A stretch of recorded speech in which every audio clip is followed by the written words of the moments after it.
Good morning students. આજે આપણે એક નવો ટોપિક પરાગરજ સ્ત્રીકેસર આંતર સંબંધો વિશે જોવાના છે.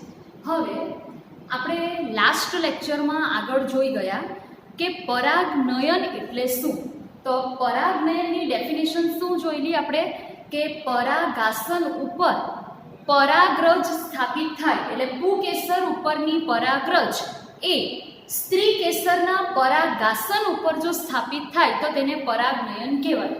હવે એ પરાગનયન જ્યારે થશે તો એમાં જાતે પણ થશે, સ્વફલન પણ થશે અને કોઈક વાહકો દ્વારા પરપરાગનયન પણ થશે.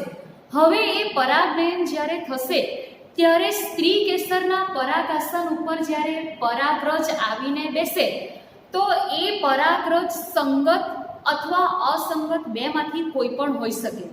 હવે સંગત અને અસંગત પરાગરજ એટલે શું?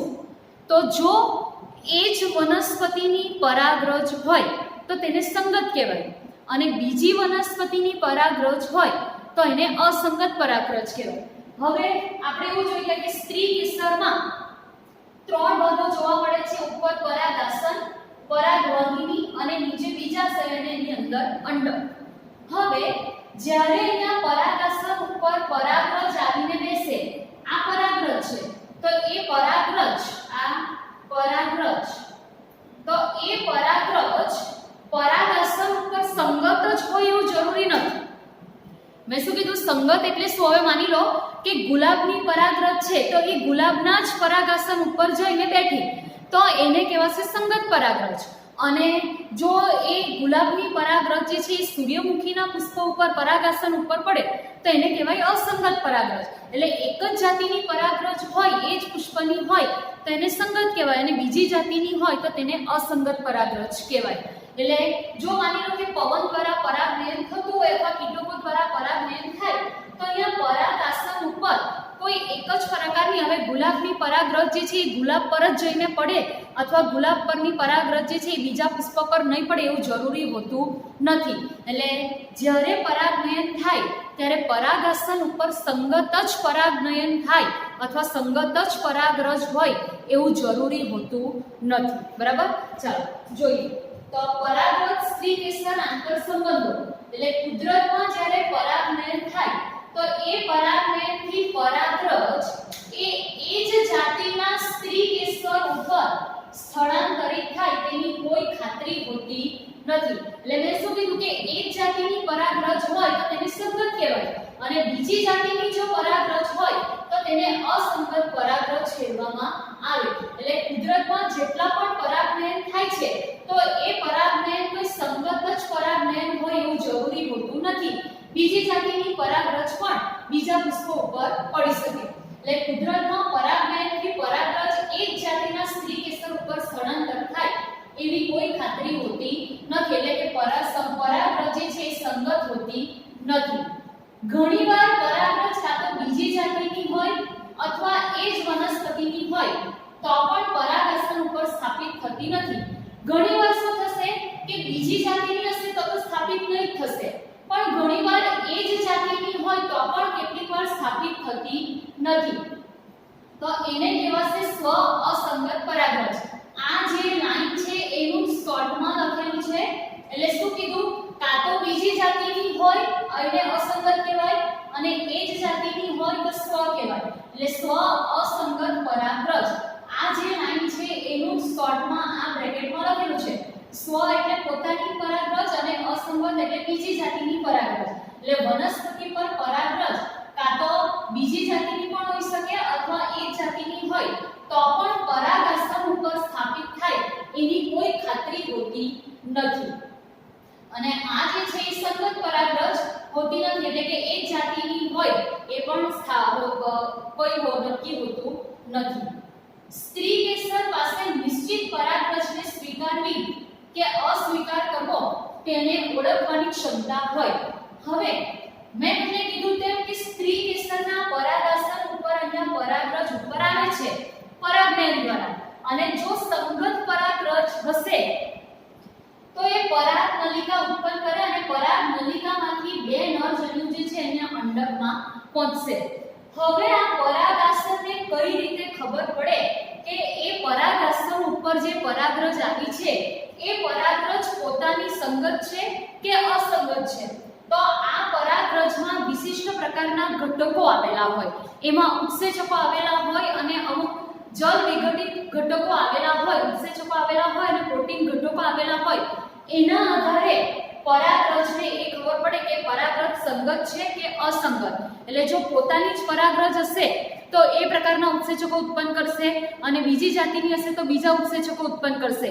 એટલે પોતાની જાતિના ઉત્સેચકો જે છે એ ચોક્કસ પ્રકારના હોય તો એના આધારે સ્ત્રી કેસરને પરાગરજ સંગત છે કે અસંગત એ ખબર પડે. એટલે સ્ત્રી કેસર પાસે નિશ્ચિત પરાગરજને સ્વીકાર કરવો, એટલે કે જો સંગત પરાગરજ હશે તો સ્વીકાર કરશે અને અસંગત પરાગરજ હશે તો અસ્વીકાર કરશે. એટલે સ્ત્રી કેસર પાસે નિશ્ચિત પરાગરજને ઓળખવાનું કે અસ્વીકાર કરવો, એટલે સ્વીકાર કરવો કે અસ્વીકાર કરવો તેની ક્ષમતા હોય છે. જો પરાગરજ સંગત હોય, હવે જો પરાગરજ સંગત હોય એટલે કે પોતાની જ જાતિની હોય તો સ્ત્રી કેસર પરાગરજને શું કરશે? સ્વીકારશે. એટલે પોતાની જ જાતિની હોય એટલે સંગત હોય તો સ્ત્રી કેસરનો પરાગાશર એ પરાગરજને સ્વીકારી લેશે અને પશ્ચ પરાગનયનની ઘટનાઓને પ્રોત્સાહિત કરે. પશ્ચ પરાગનયન એટલે કે અહીંયા પરાગરજ જો સંગત આવી તો પરાગનલિકા, ત્યાર પછી સંગત પરાગરજ આવી એટલે પશ્ચ પરાગનયન એટલે ત્યાર પછી પરાગનલિકા ઉત્પન્ન થશે અને પરાગનલિકા દ્વારા અંડકો જે છે અંડકમાં નરજન્યુઓ પહોંચે. એટલે જો પરાગરજ સંગત હશે તો ત્યાર પછીની પશ્ચ પરાગનયન એટલે કે પશ્ચ ફલનની ઘટનાઓને પ્રોત્સાહિત કરે અને જેને કારણે શું થશે? ફલન. એટલે જો પરાગરજ સંગત હશે તો ત્યાર પછી પશ્ચ પરાગનયનની ઘટનાઓને પ્રોત્સાહિત કરે એટલે કે પરાગનલિકા ઉત્પન્ન થશે અને પરાગનલિકા દ્વારા નરજન્યુ અંડક સુધી પહોંચે અને તેને પરિણામે શું થશે? તો ફલન થાય છે. અને જો પરાગરજ અસંગત હોય, આ સંગત પરાગરજમાં એવું કે સંગત પરાગરજ હશે તો પશ્ચ પરાગનયન થશે અને એના કારણે ફલન પણ થશે. પણ જો પરાગરજ અસંગત હોય તો સ્ત્રી કેસર પરાગરજને સ્વીકાર કરતું નથી. એટલે કે આ સ્ત્રી કેસર જે છે પરાગરજને સ્વીકાર જ નહીં કરે અને તેથી પશ્ચ પરાગનયન થતું નથી અને ફલન પણ નથી થતું. એટલે કે પરાગનલિકા પણ નહીં ઉત્પન્ન થાય અને પરાગનલિકા ઉત્પન્ન નહીં થાય એટલે નરજન્યુ એ અંડક સુધી પહોંચતા નથી. પરાગનલિકા દ્વારા જ નરજન્યુ જે છે અંડક સુધી પહોંચે છે. એટલે જો પરાગરજ અસંગત હોય તો સ્ત્રી કેસર પરાગરજને અસ્વીકાર કરે જેથી પરાગરજનું અંકુરણ પરાગાસન ઉપર થતું નથી. હવે મેં તમને કીધું તેમ કે સ્ત્રી કેસર પાસે આ સંગત પરાગરજ કે અસંગત પરાગરજ છે કે આ સ્ત્રી કેસર જે છે આ સ્ત્રી કેસરના પરાગાસનને પરાગરજ સંગત છે કે અસંગત છે કઈ રીતે ખબર પડે? તો સ્ત્રી કેસરની પરાગરજને સ્વીકૃત કે અસ્વીકૃત કરવાની ક્ષમતાનો આધાર, એટલે સ્ત્રી કેસર પરાગરજને સ્વીકાર કરવાનો છે કે અસ્વીકાર કરવાનો છે એનો આધાર શેના ઉપર રહેલો હોય? તો પરાગરજમાં આવેલા રાસાયણિક ઘટકો કે પરાગરજમાં ચોક્કસ પ્રકારના ઘટકો આવેલા હોય રાસાયણિક, ત્યાર પછી પરાગરજની દિવાલ અને તેમાં આવેલા પ્રોટીન ઘટકો અને મુક્ત થતા વિવિધ જલ વિઘટિત ઉત્સેચકો પર આધારિત છે. એટલે સ્ત્રી કેસર પરાગરજને કેવી રીતે ઓળખે? તો પરાગરજ જે છે એમાં ચોક્કસ પ્રકારના પરાગરજમાં આવેલા રાસાયણિક ઘટકો, ત્યાર પછી પરાગરજની દિવાલ અને તેમાં પરાગરજની દિવાલમાં આવેલા પ્રોટીન ઘટકો અને એમાંથી મુક્ત થતા જલ વિઘટિત ઉત્સેચકો. એટલે ચોક્કસ પ્રકારના પરાગરજ જે છે એ ચોક્કસ પ્રકારના ઘટકો અને ઉત્સેચકો જ ઉત્પન્ન કરે. હવે માની લો કે ગુલાબ છે તો એ ગુલાબ જે છે એ ગુલાબ ચોક્કસ પ્રકારના જ ઉત્સેચકો ઉત્પન્ન કરશે. તો એ ગુલાબની પરાગરજ જે છે એ ગુલાબનું પરાગાસન હશે તો એને ઓળખી શકશે. પણ સૂર્યમુખી ઉપર જો ગુલાબનું પરાગરજ ગયું તો સૂર્યમુખીનું પરાગરજ એને પરાગાસન એને ઓળખી શકતું નથી. એટલે સ્ત્રી કેસરની પરાગરજ જે છે એને સ્વીકાર કરવો કે અસ્વીકાર કરવાનો આધાર શેના ઉપર રહેલો છે? તો આ પરાગરજમાં આવેલા રાસાયણિક ઘટકો, પરાગરજની દિવાલ અને તેમાં રહેલા પ્રોટીન ઘટકો અને મુક્ત થતા જલ વિઘટિત ઉત્સેચકો ઉપર રહેલો છે.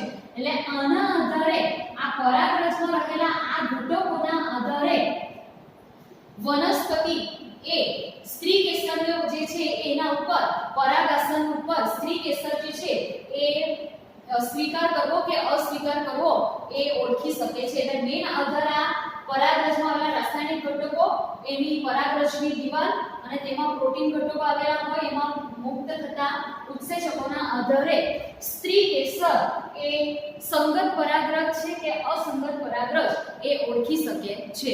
તો આ તો સિમ્પલ થયું કે પરાગરજ અને સ્ત્રી કેસર કેવી રીતે ઓળખાય, એટલે સ્ત્રી કેસર પોતાની સંગત પરાગરજ કેવી રીતે ઓળખે.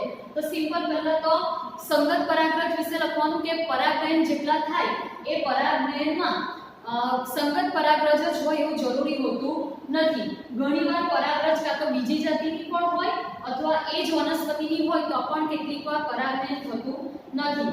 હવે સ્ત્રી કેસર પાસે હવે સંગત પરાગરજ અને અસંગત પરાગરજને ઓળખવાની ક્ષમતા હોય છે. જો સંગત ત્યાર પછી ઓળખવાની ક્ષમતા હોય તો સંગત હોય તો પરાગનયન પશ્ચ પરાગનયન થશે અને અસંગત હોય તો પશ્ચ પરાગનયન થતું નથી. એટલે જો પરાગરજ સંગત હોય તો પરાગરજને સ્વીકાર અને પશ્ચ પરાગનયનની ઘટના થાય, પણ જો પરાગરજ અસંગત હોય તો પશ્ચ પરાગનયન થતું જ નથી. કેમ? કારણ કે પરાગરજ સ્વીકાર થતો જ નથી. હવે એ સ્ત્રી કેસર કેવી રીતે ઓળખે સંગત છે કે અસંગત? તો એ પરાગરજમાં આવેલા રાસાયણિક ઘટકો, પરાગરજની દિવાલ અને તેમાં આવેલા પ્રોટીન ઘટકો અને તેમાંથી મુક્ત થતા ઉત્સેચકોના આધારે સ્ત્રી કેસર સંગત કે અસંગત પરાગરજ જે છે એને ઓળખી શકે છે. તાજેતરના વર્ષોમાં વનસ્પતિ શાસ્ત્રીઓ કેટલીક પરાગરજ અને સ્ત્રી કેસરના રાસાયણિક ઘટકોની સ્વીકૃતિ કે અસ્વીકૃતિને અનુસરીને થતી આંતરક્રિયાઓને ઓળખી શક્યા છે. એટલે તાજેતરમાં વનસ્પતિ ઘણા જે બધા સાયન્ટિસ્ટો છે એ આ સ્ત્રી કેસરમાં સંગત પરાગરજ અને અસંગત એટલે કે સ્વીકાર કરવો કે અસ્વીકાર કરવો એના આધારે એમાં અંદર આંતરક્રિયાઓ કઈ કઈ થાય, એટલે કે જો સંગત પરાગનયન હશે તો પશ્ચ પરાગનયનની ઘટના થશે એટલે એની અંદર પરાગનયન થયું, અને જો અસંગત પરાગનયન હશે, અસંગત પરાગરજ હશે તો અહીંયા પશ્ચ પરાગનયન થતું જ નથી. એટલે એની અંદર કે સ્વીકાર કરવો કે અસ્વીકાર કરવો એના આધારે એની અંદર આંતરક્રિયાઓ પણ કઈ થાય એ સાયન્ટિસ્ટો એટલે કે વનસ્પતિ શાસ્ત્રીઓ ઓળખી શક્યા છે. સંગત પરાગનયનમાં પરાગરજ પરાગાસન ઉપર જનન છિદ્રો દ્વારા પરાગનલિકા ઉત્પન્ન કરે. હવે આ આગળ આપણે ભણી ગયા છે પરાગરજની રચના. તો પરાગરજ જે છે એ આ પરાગરજ જે છે તો પરાગરજ બે આવરણનું બનેલું હોય. બહારનું આવરણ જે છે એ સ્પોરોપોલિનિકનું બનેલું હોય. આપણે આગળ જોઈ ગયા છે બહારનું આવરણ જે છે એ સ્પોરોપોલિનિકનું બનેલું હોય પરાગરજની બહારનું આવરણ, અને અંદરનું આવરણ જે છે એ સેલ્યુલોઝનું બનેલું હોય. આ આપણે જોઈ ગયા છે આગળ પરાગરજની રચનામાં. અને બહારનું આવરણ જે છે બહુ ઉત્સેચકોને પણ અવનત કરી શકતા નથી, એટલે એને કોઈ નાશ કરી શકતું નથી, પણ એમાં વચ્ચે વચ્ચે કન્ટિન્યુઅસ નથી હોતું, પણ વચ્ચે વચ્ચે છિદ્રો જેવી રચના હોય, અને એ છિદ્રો જેવી જે રચના હોય એને કહેવાય જનન છિદ્ર. આવું આપણે પરાગરજની રચનામાં જોઈ ગયા. તેમ આ પરાગરજ જ્યારે પરાગાસન ઉપર આવશે ત્યારે જો પરાગરજ જો સંગત હોય તો એમાંથી પરાગનલિકા ઉત્પન્ન થશે. પણ એ પરાગનલિકા ક્યાંથી ઉત્પન્ન થાય? જ્યાંથી જનન છિદ્ર હોય તે જનન છિદ્રમાંથી જ પેલી પરાગનલિકા નીકળશે. કેમ? કારણ કે જ્યાં સ્પોરોપોલિનિન હાજર હોય એ તો બહુ ઠીક છે, બરાબર, હાર્ડ છે, એટલે જ્યાં પેલું જનન છિદ્ર હશે ત્યાંથી જ પરાગનલિકા નીકળશે, ઉત્પન્ન થશે. એટલે જો પરાગરજ સંગત હોય તો સંગત પરાગનયનમાં પરાગરજ એ પરાગાસન ઉપર જનન છિદ્રો દ્વારા, એટલે પરાગાસન ઉપર અહીંયા જ્યાં જનન છિદ્ર હશે તો જનન છિદ્રમાંથી જ અહીંયાથી આ પરાગનલિકા બહાર નીકળશે. પરાગરજમાં સમાવિષ્ટ ઘટકો પરાગનલિકામાં વહન પામશે. એટલે અહીંયાથી ત્યાર અહીંયા જો માની લો કે અહીંયા પરાગનલિકા ઉત્પન્ન થઈ અને આની અંદર જે બધા દ્રવ્યો હશે પરાગરજમાં એ શેમાં હવે વહન પામશે? તો પરાગનલિકામાં ત્યાર પછી વહન પામે. એટલે પરાગનલિકા પરાગાસન અને પરાગવાહિનીની પેશીમાં થઈને વિકાસ પામે અને પછી બીજાશયમાં પહોંચે. એટલે જો સંગત પરાગનયન હોય તો તો જનન છિદ્રોમાંથી હવે કેવી રીતે તે હું અહીંયા ડિટેલમાં જવું હોય તો બતાવો તમે. ચાલો જો હવે આ જ ફિગર હું તમને બતાવું છું અહીંયા, બરાબર. તો અહીંયા આ પરાગાસન છે, પરાગાસન ઉપર અહીંયા આ અંડક છે, અંદર અંડક. હવે જો આ પરાગરજ છે તો પરાગરજમાં બહાર સ્પોરોપોલિનિનનું આવરણ હોય અને સ્પોરોપોલિનિનનું આવરણ આખું કન્ટિન્યુઅસ નથી હોતું, વચ્ચે વચ્ચે છિદ્ર જેવી રચના હોય છે, બરાબર. તો એ છિદ્ર જેવી જે રચના છે એને જ કહેવાય જનન છિદ્ર. તો આ જનન છિદ્ર જે છે, બરાબર, આ બધા જનન છિદ્ર છે. તો એ જનન છિદ્રમાંથી પરાગનલિકા ઉત્પન્ન થશે. એટલે એની અંદરનું આવરણ જે છે સેલ્યુલોઝનું બનેલું હોય અને બહારનું આવરણ જે છે સ્પોરોપોલિનિનનું બનેલું હોય. આ બહારનું આવરણ જે છે સ્પોરોપોલિનિનનું બનેલું છે. હવે જો અહીંયા પરાગરજ આ સંગત હોય, પરાગરજ કેવી હોય? સંગત હોય. તો અહીંયા પરાગનલિકા એટલે કે અહીંયાથી આ પરાગનલિકા જનન છિદ્રમાંથી નીકળશે અને એ પરાગનલિકા ત્યાર પછી અહીંયા અંડક સુધી પહોંચે, બરાબર. એટલે અહીંયા પરાગરજમાં જે ઘટકો છે તો એ પરાગરજમાંના ઘટકો હવે અહીંયા આ પરાગનલિકામાંથી વહન પામશે. હવે અહીંયા પરાગરજ કઈ અવસ્થાએ મુક્ત થાય તો એ પણ આપણે આગળ જોઈ રહ્યા છે કે આપણે આ પરાગરજ જે છે કાં તો દ્વિકોષીય અવસ્થાએ અથવા તો ત્રિકોષીય અવસ્થાએ. હવે પરાગરજ જે છે તો એ પરાગરજમાં વાનસ્પતિક કોષ અને જનન કોષ આ આપણે પરાગરજની રચનામાં જોઈએલા છે કે જ્યારે પરાગરજ અહીંયા આવશે ઉપર પરાગાસન ઉપર ત્યારે એની અંદર એક મોટો વાનસ્પતિક કોષ હોય અને જનન કોષ હોય. એટલે આ વાનસ્પતિક કોષ અને જનન કોષ જે છે એનું આની અંદર વહન થશે. ત્યાર પછી આ જનન કોષ જે છે એનું વિભાજન થશે અને બે નર જન્યુ જે છે એ સર્જે, બરાબર. એટલે આની અંદર વાનસ્પતિક કોષ અને જનન કોષ વહન પામશે અને જનન કોષ જે છે વિભાજન પામીને ત્યાર પછી બે નર જન્યુઓને મુક્ત કરે અને વાનસ્પતિક કોષ જે છે એ આ જનન કોષ જે છે એને પોષણ આપશે અને એનું વિઘટન થઈ જશે ધીમે ધીમે. એટલે આ સંગત પરાગરજ જો હોય તો સંગત પરાગરજ પરાગાસન ઉપર આ જનન છિદ્ર દ્વારા શું ઉત્પન્ન કર્યું? એને પરાગનલિકા ઉત્પન્ન કરી. ત્યાર પછી આ પરાગરજમાં જે સમાવિષ્ટ ઘટકો હતા એટલે કે વાનસ્પતિક કોષ અને જનન કોષ, તો પરાગનલિકા એ પરાગાસન અને પરાગવાહિનીની પેશીમાં થઈને વિકાસ પામે અને પછી શું થશે તો બીજાશયમાં પહોંચે. એટલે પહેલા આ જનન છિદ્રો દ્વારા પરાગનલિકા ઉત્પન્ન થઈ, એ પરાગનલિકા દ્વારા પરાગરજમાં ઘટકો જે છે ક્યાં આવ્યા? પરાગનલિકામાં આવ્યા અને એ પરાગનલિકા ત્યાર પછી પરાગાસનમાં થઈને પરાગવાહિની આ પરાગનલિકા પરાગાસનમાંથી આ પરાગાસન અને પરાગવાહિનીમાંથી થઈને બીજાશયમાં અહીંયા અંડક સુધી પહોંચે છે. એટલે પરાગનલિકા પરાગાસન અને પરાગવાહિની એટલે પરાગાસન અને પરાગવાહિની ની પેશીમાં થઈને વિકાસ પામે અને ક્યાં પહોંચે તો બીજાશયમાં અંડક સુધી, એટલે કે આ બીજાશયમાં પહોંચે અથવા બીજાશયમાં અંડક સુધી પહોંચે. કેટલીક વનસ્પતિઓમાં પરાગરજ મેં તમને કીધું કે આ પરાગરજ કઈ અવસ્થાએ મુક્ત થશે તો પરાગરજ કાં તો બે દ્વિકોષીય અવસ્થાએ એટલે પરાગરજમાં વાનસ્પતિક કોષ હોય અને જનન કોષ હોય. એટલે કેટલીક વનસ્પતિઓમાં પરાગરજ એ વાનસ્પતિક કોષ અને જનન કોષ એટલે કે દ્વિકોષીય અવસ્થાએ મુક્ત થાય અને જ્યારે પરાગવાહિનીમાં પરાગનલિકા વૃદ્ધિ પામતી એટલે આ પરાગનલિકા જ્યારે અહીંયા પરાગવાહિનીમાં વૃદ્ધિ પામતી હોય ત્યારે જનન કોષ વિભાજન પામે અને બે નરજન્યુઓનું આ વિભાજન પામશે અને બે નરજન્યુઓનું સર્જન કરે, બરાબર. એટલે અહીંયા પરાગરજ જ્યારે પરાગાસન ઉપર આવે ત્યારે એની અંદર બે કોષ વાનસ્પતિક કોષ હોય અને જનન કોષ હોય એટલે દ્વિકોષીય અવસ્થાએ હોય અને જ્યારે આ પરાગનલિકા અહીંયા વૃદ્ધિ પામશે ત્યારે આ જનન કોષ જે છે એ જનન અને જનનકોષ વિભાજન પામીને બે નરજન્યુ જે છે એ બે નરજન્યુઓને મુક્ત કરે અને વાનસ્પતિક કોષ જે છે એનું વિઘટન થાય, આ નરજન્યુઓને પોષણ આપવામાં એનું વિઘટન થાય છે.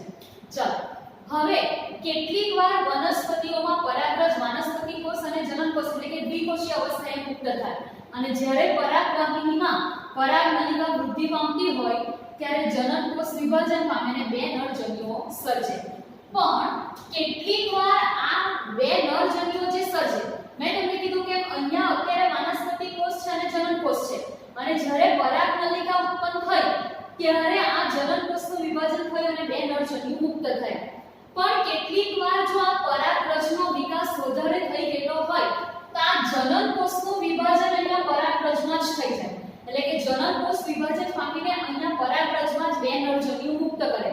તો એવી અવસ્થાએ આ બે નરજન્યુ આમાં જોવાના, તો તેવી કન્ડિશનમાં એક વાનસ્પતિક કોષ અને જનનકોષ વિભાજન પામીને બે નરજન્યુ સર્જે, એટલે કે આ બે અને એક ત્રણ, તો અહીંયા ત્રિકોષીય અવસ્થાએ મુક્ત થાય એવું કહેવાય. એટલે કેટલીક વાર વનસ્પતિ દ્વિકોષીય વનસ્પતિ પરાગરજને દ્વિકોષીય અવસ્થાએ મુક્ત કરશે અને કેટલીક વાર પરાગરજ ત્રિકોષીય અવસ્થાએ મુક્ત થાય. એટલે ત્રિકોષીય અવસ્થાએ મુક્ત થાય એટલે કેવું કે એક વાનસ્પતિક કોષ અને બે નરજન્યુ અહીંયા જ હોય, એટલે વિકાસ પરાગરજનો થોડો વધારે થયેલો હોય તો આ જનનકોષનું વિભાજન અહીંયા જ થઈ જાય.